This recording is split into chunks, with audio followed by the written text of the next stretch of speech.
Êxodo capítulo 2, versículo 11. Essa versão que eu estou lendo é a versão Peshitta, é uma tradução dos antigos manuscritos aramaicos, então um pouquinho diferente, mas eu gostei dessa versão, para falar aquilo que Deus colocou no meu coração.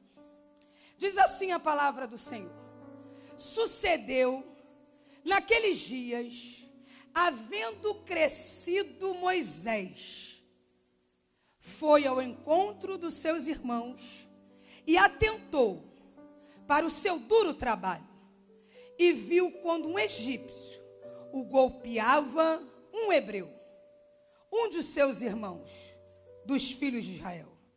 Então olhou a outro lado, e vendo que não havia ninguém, matou o egípcio e o escondeu na areia. Eu quero que você repita comigo, só a parte A do versículo 11, que diz assim: sucedeu naqueles dias, havendo crescido Moisés.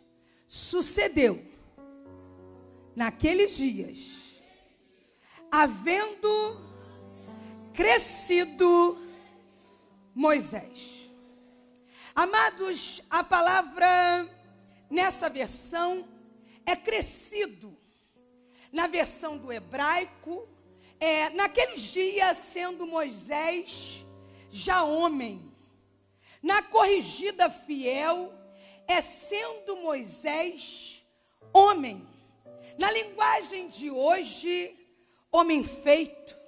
Na King James atualizada, adulto. O que a palavra está dizendo? Está dizendo que nesses dias, Moisés cresceu. Nesses dias, Moisés está grande. Nesses dias, Moisés está dentro do palácio. Nesses dias, Moisés tem aplausos. Nesses dias, Moisés, quando vem, as pessoas têm que abrir para ele passar. Nesses dias, Moisés está crescido, está grande na terra. Aqui está dizendo da estrutura. Só que eu quero dizer, na verdade, aonde ele chega e ele é grande. Porque às vezes a gente cresce na estrutura, mas em muitas situações na nossa vida, a gente não desenvolveu, não cresceu. Aqui Moisés é grande, e isso é muito interessante, porque nem sempre Moisés foi um homem grande na terra. Você sabe como Moisés nasceu? Moisés nasceu no momento onde havia um decreto de morte. Moisés nasceu num tempo de morte. Moisés nasceu num tempo onde havia angústias, dores, perseguições, inveja, trapaça, tramóia. Então quer dizer que ele nasceu nessa situação. E hoje ele está grande. É que você está em meias perseguições e luta e não entende que hoje o cenário é esse, mas amanhã o cenário vai ser outro. O cenário vai ser de você grande, de você em palácio, de você um homem aonde as pessoas respeitam. Então entenda que só nasce no momento de muita angústia aquele que o céu tem um grande propósito. Se em volta da sua vida é tudo perdido, você olha o cenário e diz assim: não tem nada para sair daqui. É aí que parece que Deus quer escrever uma grande história. É aí que parece que Deus desce para se apresentar. Entenda, a pressão que você sofre hoje já mostra o que você vai ser amanhã. A luta que tu tem coragem de enfrentar hoje mostra o que Deus vai fazer com você amanhã. Então aguenta. Aguenta a pressão, aguenta. Menina, você aguenta. Amados, tem uma palavra na Bíblia que me chama muita atenção. Eu escrevi ela no meu primeiro livro, que é Jeremias capítulo 12, versículo 5. E a gente cita esse versículo e a gente não entende o contexto desse versículo. A Bíblia vai dizer assim: se te fadigas correndo com homens que vão a pé, como competirá com os que vão a cavalo? Se então somente em terra de paz você está confiado, o que fará as enchentes do Jordão? Amados, o contexto não é aqui. Isso aqui é uma resposta de Deus para Jeremias. O texto começa com Jeremias questionando Deus. O texto começa Jeremias não aguentando a pressão do dia de hoje. A Bíblia vai dizer no versículo 1 assim: justo é tu, ó Deus, para o que contenta contigo. Ele está dizendo, tu és justo. Contudo eu falo de justiça em tua presença. Porque prospera os ímpios em seu caminho, e tem abundância todos os que cometem iniquidades em segredo. Jeremias está falando assim: olha, vamos conversar sobre justiça, porque o Senhor é Deus de justiça. Mas eu quero falar um pouquinho para o Senhor. É como se ele quisesse ensinar a Deus o que é justiça. Aí ele está dizendo, como é que pode gente que comete iniquidade em segredo estar vivendo em abundância? Como é que pode gente andando errado se dando bem? Jeremias começa a falar no versículo 2: tu os plantaste e se agarraram em suas raízes. Eles crescem e também produzem frutos. Você consegue entender a revolta de Jeremias? Jeremias está dizendo assim: eles têm abundância, eles estão plantados, eles têm raízes. Como pode? Ele está dizendo, o senhor não acha que o senhor tem que se meter nisso aí, não? Aí ele continua falando assim: tu está próximo da boca deles, mas longe das suas entranhas. Em outras versões, no coração. Ele está dizendo, eles falam do Senhor pela boca, mas as atitudes e a vida deles não condiz com isso. Aí ele está questionando, porque a gente questiona, amado. Questiona principalmente nos momentos de luta, como Moisés nasceu. Aí a Bíblia vai dizer que Deus fala para ele, se te fadigas. Você está fadigado de ver isso aí? Correndo com homens que vão a pé. Como você competirá com cavalos? Amados, em Eclesiastes capítulo 10, versículo 7, a Bíblia vai dizer assim, ó: tenho visto servos montados a cavalo e príncipes andando a pé. Você sabe o que o Eclesiastes está dizendo? Está dizendo assim, ó, o comum é os homens grandes andar a cavalo e servos andar a pé. Mas eu também vi coisas diferentes.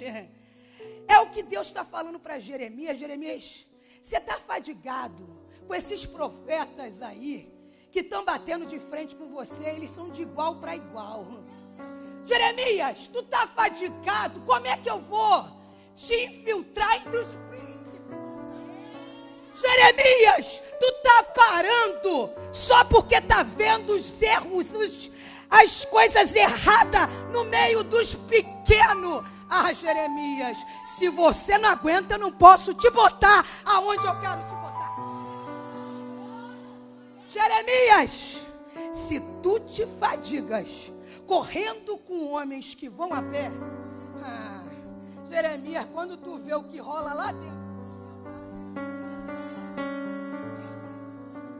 Jeremias, tu vai morrer aí, Jeremias.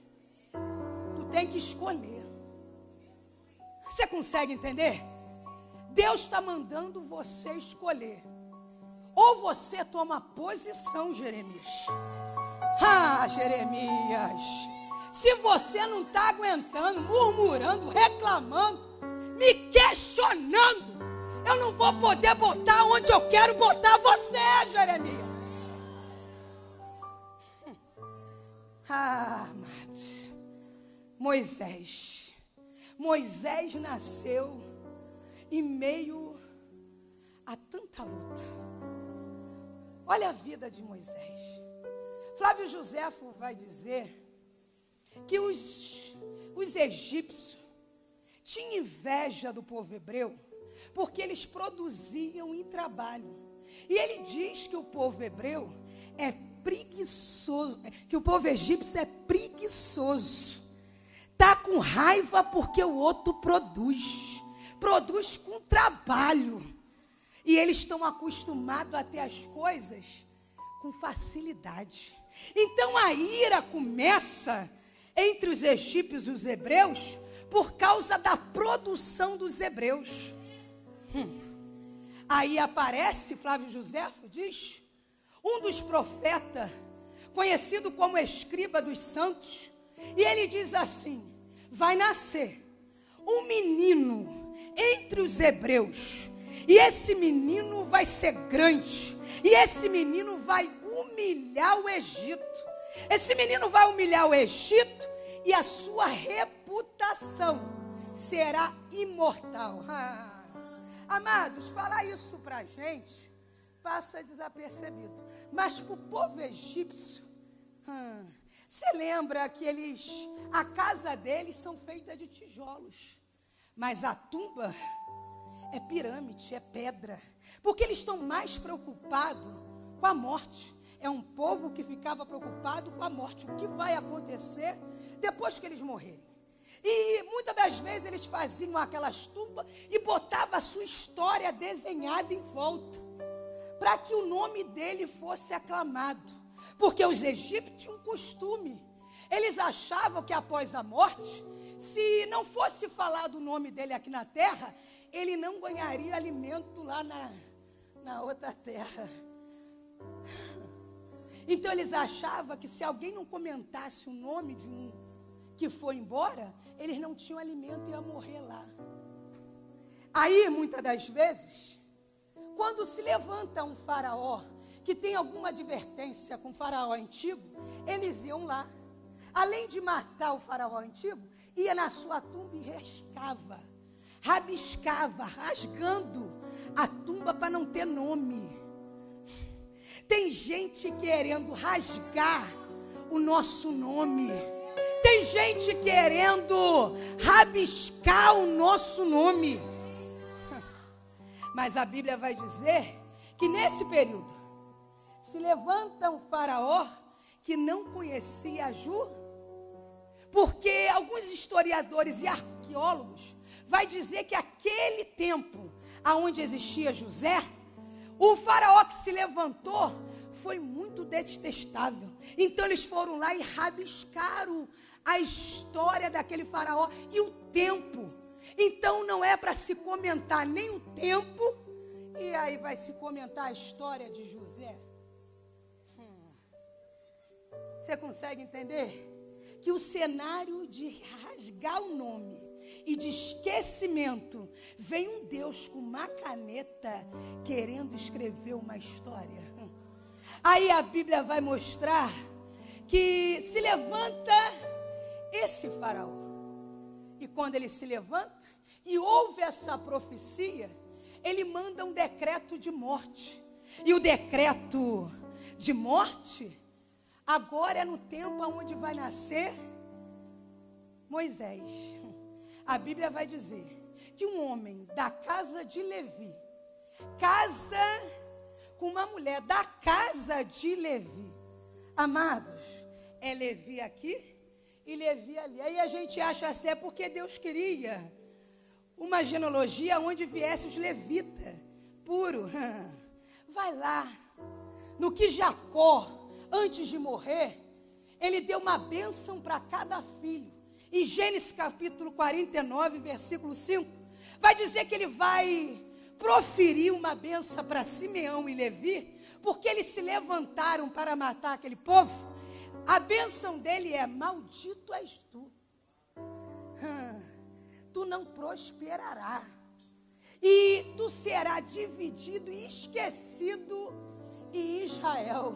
Você consegue entender que um pai físico lá atrás diz que você não vai ser nada, mas vem um Deus escolhendo um Zé Nada com alguém da casa de quem não é nada para fazer nascer um Moisés.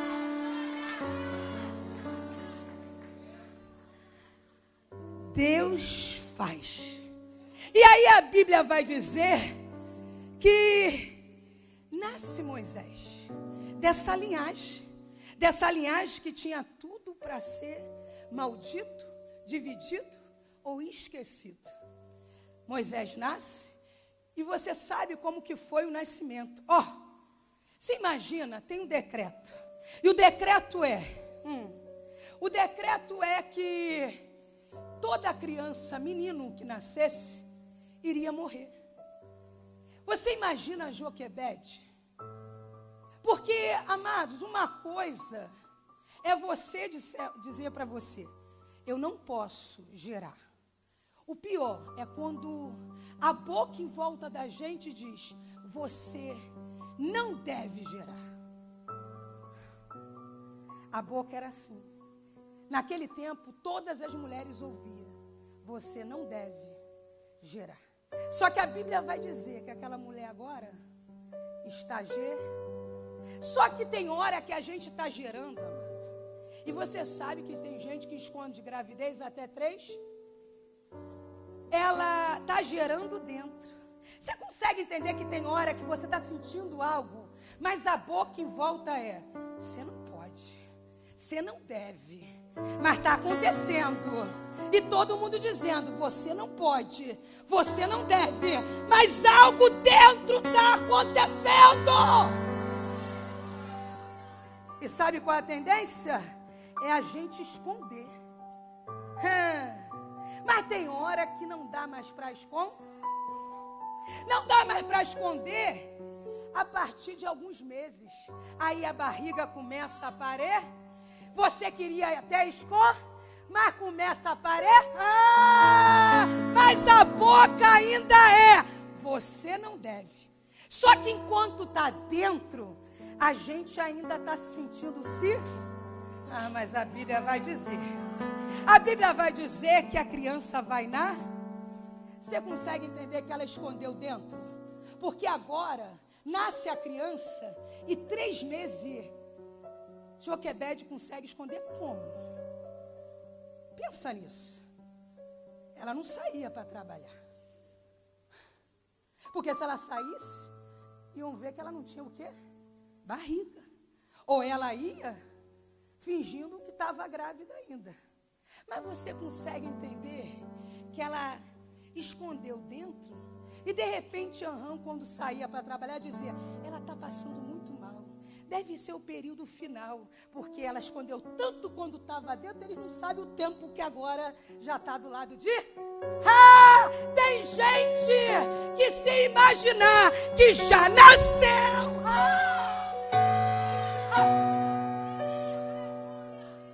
Mas a gente com medo do decreto, porque o decreto, amado, não era só a morte da criança. Se a família fosse pega, morria a criança e toda a Você consegue entender que tem mãe que, quando tinha criança e via que era menino, olhava e falava: não quero nem ver, leva logo, que eu não quero ver o rosto. É menino? Quero nem ver, leva. E o pai levava para morrer. Porque ela sabia que se escondesse, fosse pega, ia morrer também ela e o marido.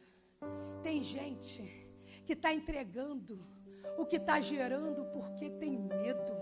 E além de ter medo, não tem coragem de lutar. Eu não vou deixar matar aquilo que ele gerou em minha vida. Ela começa a guardar, ela sabe que ela tem risco. Ela sabe que ela está botando a família em risco. E tem hora que a gente tem que guerrear contra todo mundo. Amados, Joquebede não podia falar nem para os vizinhos. Que é isso, missionária? Sabe por quê? Porque tem gente que não lutou. Tem gente que não teve coragem como a gente. E se souber que a gente está guardando, que a gente está gerando e guardando, o que a pessoa vai fazer? Amados, se a pessoa imaginar do lado da tua casa que você está guardando e ela não conseguiu lutar como você, ela vai denunciar você. Ela vai dizer, olha, Joquebede gerou, hein? Vai lá ver se é menino ou se não é. Porque tem gente que é assim, as suas frustrações, como foi pregada na primeira mensagem, querem matar o dos outros também. Aí, Joquebede está escondendo de todo. O grande quer matar porque se sente ameaçado. Porque tem uma profecia sobre um menino que vai nascer. Os grandes quer matar o que a gente gera porque se sente ameaçado. Mas os pequenos querem matar o que a gente gera por causa de frustração.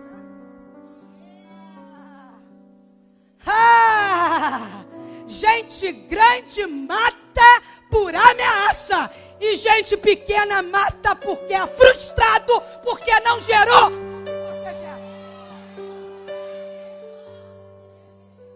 Aí a Bíblia vai mostrar que a criança vai e ela guardou a criança, mas tem hora que não vai dar mais para guardar. E quando não der para guardar mais, o que fazer? Confiar em quem fez você gerar? Ela entrega a criança no rio Nilo. E a Bíblia vai dizer que a filha do faraó, irmãos, tem certeza que é esse texto? Tem? Tem certeza que é isso? Não é a filha de um ministro do Egito? Não, é a filha de Faraó. Quem quer matar, tem gente do lado que vai só. Aí ela vai descer para se banhar. Resolveu se banhar agora? Não. Deus fazendo o cenário para a nossa vida. Deus botando as pessoas certas, viu, bispo? Na nossa vida. Deus botando pessoas certas, meus pastores, minhas amigas. E precisa sentir o Senhor. Mas depois que a gente entra aqui, a gente fica sentindo uma outra coisa. Sabe o que é? É a falta de estar debaixo da missão que Ele quer para você. Se você está longe da missão, alguma coisa está fora do lugar. Começa a gritar dentro de você. Aí começa a arder. Eu preciso para lá ver meus irmãos. Não, não é isso. É a missão. Grita. Moisés, tu vai ser o libertador desse. Então está gritando dentro dele. Aí ele vai ver. E o problema está aí. É que quando a gente já venceu tantas coisas na vida, e a gente viu onde Ele botou a gente, e a missão grita, aí a gente acha que pode fazer como quer. A gente pode agir como quer. A gente acha que a gente é muito mais importante do que todo mundo. Porque lá atrás, você sabe como eu cheguei até aqui. Você sabe o que eu enfrentei para chegar até aqui. Só que você chegou aqui, Moisés, foi porque o céu tinha algo com você. Você não é melhor do que ninguém. E agora você chega aqui, Moisés, e você olha para um lado e para o outro. Você vai fazer algo sem olhar para cima. Você consegue entender que quando você está crescido, você começa a agir com medo do que estão olhando? Irmãos, para com isso. Depois que cresce, aprende de verdade. Aqui não importa, o que importa é o que ele vê. Moisés vai matar o egípcio e vai enterrar. E você sabe o que vai acontecer daqui a pouco. Ele vai ter que fugir. Fugir. Porque ele usou as mãos para matar o egípcio. Moisés, sozinho, matou um. Moisés, se você deixar eu fazer, eu mato uma porção. Moisés, não entra na frente, não. Só que a Bíblia diz que ele mata, é descoberto. No dia seguinte, o homem fala para ele assim: quem te botou chefe ou líder entre nós? Quem foi? Você consegue entender que a missão grita e na boca do povo ele já sabe quem a gente é? Só que não importa. O que importa é como você vai proceder tendo uma grande missão. Como é que você vai agir? A pastora Sandra pregou aqui sobre bagagem, peso. Porque uma águia, ela precisa ter velocidade. Só que uma águia, ela tem que aprender a não perder a vida. Porque se tu perder a visão, Moisés, tu vai fugir e vai ficar 40 anos no deserto. Amado, se você for ler a profecia de Deus para Abraão, é dizendo: esse povo vai peregrinar, vai ficar distante por 400. Então pensa aqui como a pregadora pensa. Se é 400 anos, por que 430? Se a profecia diz 400 anos, por que acontece a 430 anos? Moisés estava sendo preparado para ser o próximo faraó. Você consegue entender?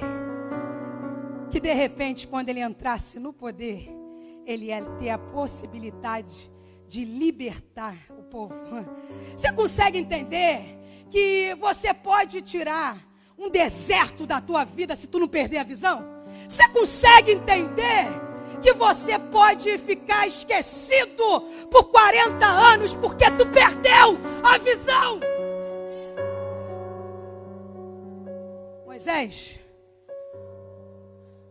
eu vou permitir você. Sabe por quê, Moisés?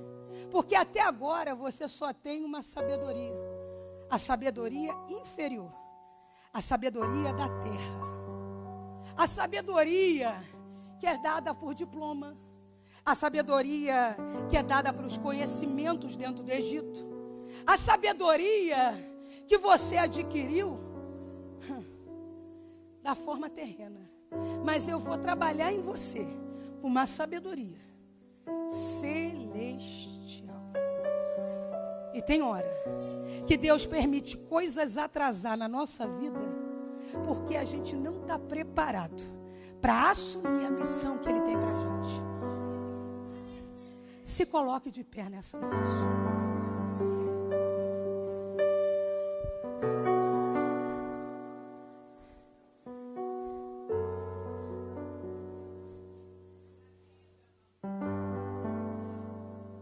O Senhor, quando vai ter uma conversa com Pedro, o Senhor fala com Pedro e Pedro fala assim: Senhor, eu estou pronto, eu vou com o Senhor aonde o Senhor quer.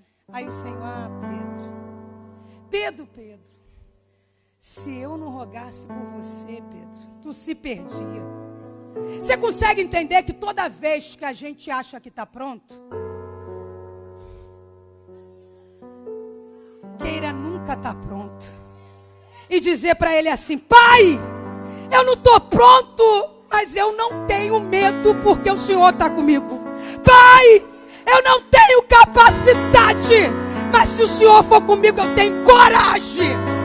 Pai, eu não sei, mas se o Senhor está dizendo que é para eu fazer, ninguém vai me tirar daquilo que o Senhor me deu.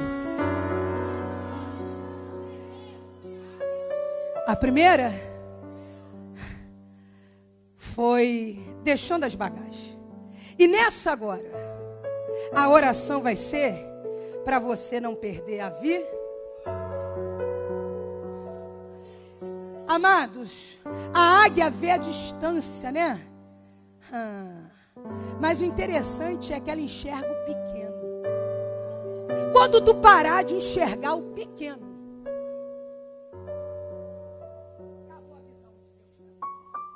acabou a visão do reino para você. Porque eu não vejo o Senhor lutando para entrar no Sinédrio. Eu não vejo o Senhor lutando para entrar no Palácio de Roma. Mas eu vejo o Senhor andando com os miseráveis, aqueles perdidos. Se você entende da visão do reino, eu enxergo a distância, porque Deus vai me levar lá, mas eu enxergo o pequeno. A águia consegue ver um rato entre as folhagens de uma floresta.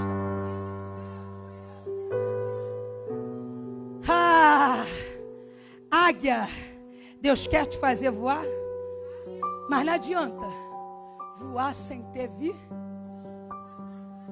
Moisés achou que era grande, né, Moisés?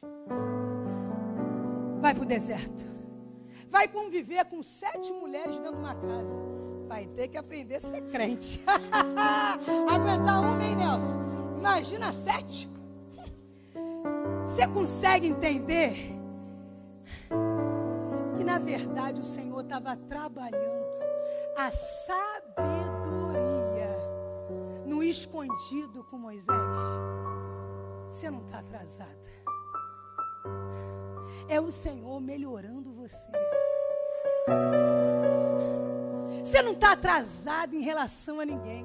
Você consegue entender que quando você chegar na cena, para tudo porque Moisés chegou? Agora começa o que Deus quer. Você não precisa correr na frente de ninguém. 11 filhos de Jacó. José nasce e toma o coração do pai. Pode vir quem quiser antes. O interessante é você ter o coração. Vem cá, Érica.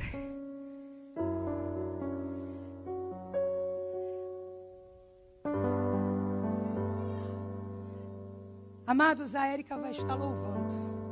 E você vai falar com Deus. Vou orar para você que é grande, não. Enquanto era com bagagem, a gente orou, ajudou. Mas agora os grandes se enxergam. Se avalia. Como você está dentro da missão? Será que Deus já não te lançou no deserto e você não está enxergando? Será que o Senhor já não te lançou no deserto para você acordar? Que tudo bem que você tem uma história linda, mas não é para você matar ninguém. Moisés, eu posso matar você? Você consegue entender que a gente não pode matar ninguém? Agora, se Deus for matar, é com Deus. Mas eu não vou matar. Você vai orar, pedindo visão de águia. Fala, Senhor, eu não quero só ver o meu futuro amanhã. Eu não quero perder a visão de olhar para o pequeno. Eu não quero perder a visão das coisas pequenas e valorizá-la. Naqueles dias, sucedeu naqueles dias, Moisés grande, Moisés crescido, e ainda vai perder 40 anos, porque você não entendeu o que ele quer fazer. Mas nós vamos pedir discernimento para fazer como ele quer que a gente faça, não como a gente pensa que vai fazer, mas fazer como ele quer que a gente faça.